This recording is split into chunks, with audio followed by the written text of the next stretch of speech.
अस्सलामुअलैकुम friends and welcome to 15 Ramzan. तो अभी मैं सहरी की तैयारी कर रही हूँ। तो आज मैंने सोचा कि सहरी में ना शामी कबाब बनाते हैं। तो शामी कबाब पहले से ही जो है ना मैंने बना के फ्रीज़र में रख दिए हुए थे। तो आज मैंने कहा इसको फ्राई करते हैं। तो उसके लिए मैंने लिया है 1 अदद अंडा।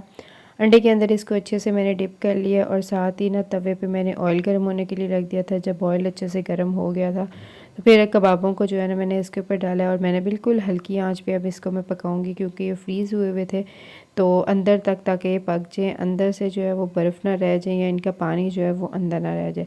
तो अब इसको अच्छे से जो है मैं दोनों साइडों से पकाऊंगी। जब ये अच्छे से गोल्डन हो जाएंगे, दोनों साइडों से पक जाएंगे, तो फिर इसको जी उतार लेंगे। तो अभी गोल्डन हो गया है तो अब हम इसको जी उतार लेते हैं। फिर ये कबाब रेडी हो गए थे तो मैंने कहा चलो ऑमलेट बनाते हैं। तो ऑमलेट के लिए मैंने प्याज जो है पहले से ही काट लिए थे। फिर उसके बाद अब ये टमाटर काट रही हूँ बारीक बारीक। फिर जो है ना इसके अंदर थोड़ा सा नमक डालेंगे, थोड़ी सी सुरख मिर्चें डालेंगे, अंडे डालेंगे और इसको अच्छे से मिक्स कर लेंगे। फिर मैंने जो है तवे को गर्म होने के लिए रख दिया था और फिर उसके बाद अब इसके ऊपर डालते हैं अंडा। अंडा डालने के बाद मैं इसको अच्छे से हिला रही थी, क्योंकि आज सहरी का मेरे पास बहुत कम टाइम रह गया था। तो मैंने कहा ड्रामेबाजी करने का टाइम नहीं है, प्यार और लाड़ियों वाला टाइम नहीं है, फ़ौरन से ना जल्दी जल्दी सहरी बनाऊँ और पहले हस्बैंड को दे दूँ, बाद में जो है मैं करती रहूँगी। तो ये अंडा रेडी हो गया था। फिर उसके साथ ही जल्दी जल्दी जो है ना मैंने उनके लिए पराठा भी बना दिया। फिर मैं सोच रही थी कि यार इस दफ़ा इस रमज़ान उन्होंने काफ़ी सारे पराठे खा लिए, मतलब पिछले रमज़ान इतने नहीं खाए थे।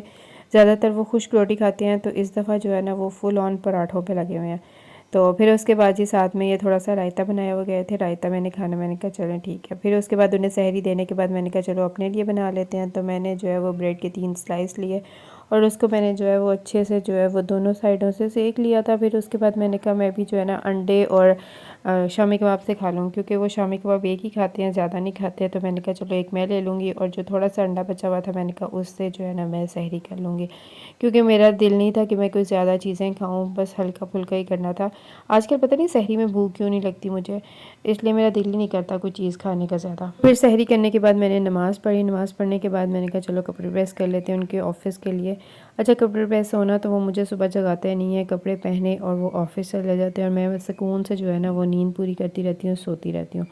तो इसलिए जो है ना मैं अभी कर रही थी। अब क्योंकि गर्मी आ गई थी तो कॉटन की शर्टें प्रेस करनी थी। तो ये शर्टें जो थी ना ये ऐसे प्रेस नहीं होती थी। फिर मैंने इस पर थोड़ा सा पानी डाला, उसके बाद जो है ना इसको प्रेस किया।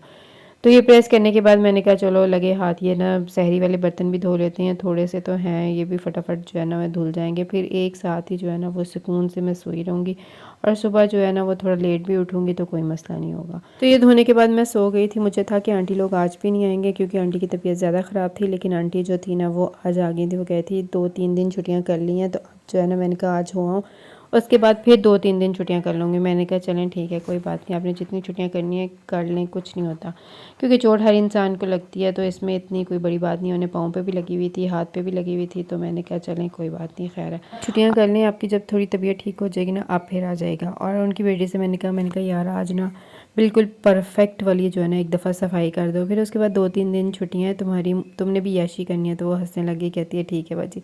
तो वो जी सफाई वगैरह कर रही है। फिर उसके बाद वो लोग चले गए थे। तो आज मैंने सोचा कि आज मैं बनाती हूँ खीर।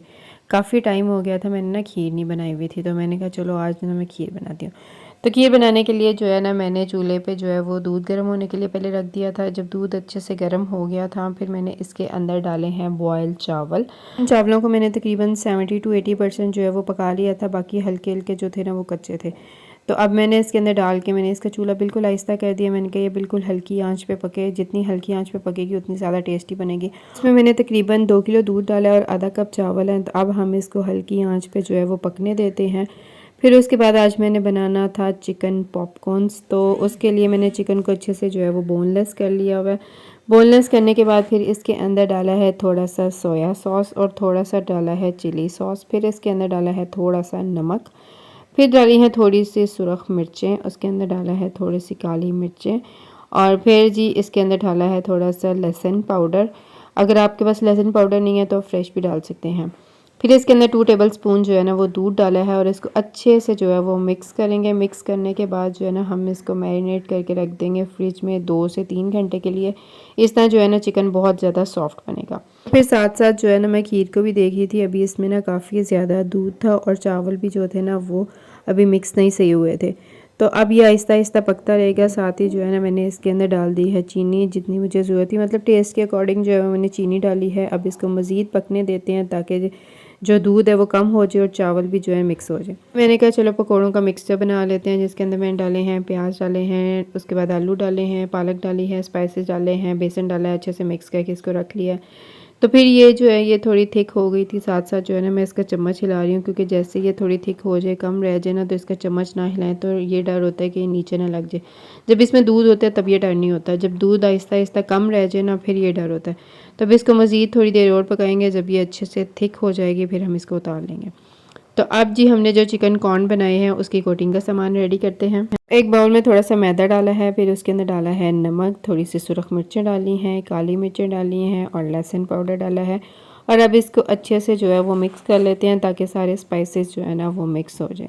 तो हमारा कोटिंग का सामान सारा रेडी है। ये पानी है, पानी के अंदर मैंने बर्फ़ डाल दी ताकि ये पानी जो है वो ठंडा रहे। वैसे ठंडा पानी था मगर मैंने इसके अंदर मज़ीद बर्फ़ डाल दी। पानी जितना ठंडा होगा उतनी अच्छे से कोटिंग होगी। फिर मैंने चिकन का पीस लिया, पहले इसको मैदे में डिप किया, फिर इसको कुछ सेकंड के लिए पानी में डिप किया। उसके बाद अच्छे से जो है ना इस तरह दोबारा मैदे मिक्स करके इसको अच्छे से मलेंगे ताकि इसके जो क्रम्स है ना वो बने। इसी तरह इन सारों को जो है ना मैं कर दूंगी, पहले जो है मैदे में, फिर उसके बाद पानी में, फिर उसके बाद मैदे में मिक्स करने के बाद अच्छे से जो है इसको मलेंगे ताकि क्रम्स बने। फिर जी मैंने चूल्हे पे ऑयल गर्म होने के लिए रख दिया था और ऑयल के अंदर जो है ना बारी बारी ये पीसेस डाले।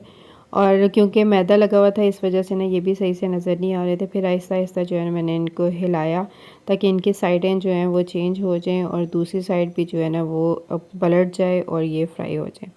फिर अब इसको मज़ीद थोड़ी देर और पकाते हैं हम। फिर उतनी देर जो है ना वो खीर भी बन गई थी, मैंने इसको जो है उतार दिया था। तो अब हम इसको जो है ना बाउल में डालते हैं, ताकि बाउल में डाल के इसको फ्रिज में रखें ताकि जब इफ्तारी का टाइम करीब आए ना तो हम इसको फ्रिज से निकालें तो ये मज़ेदार ठंडी ठंडी हो।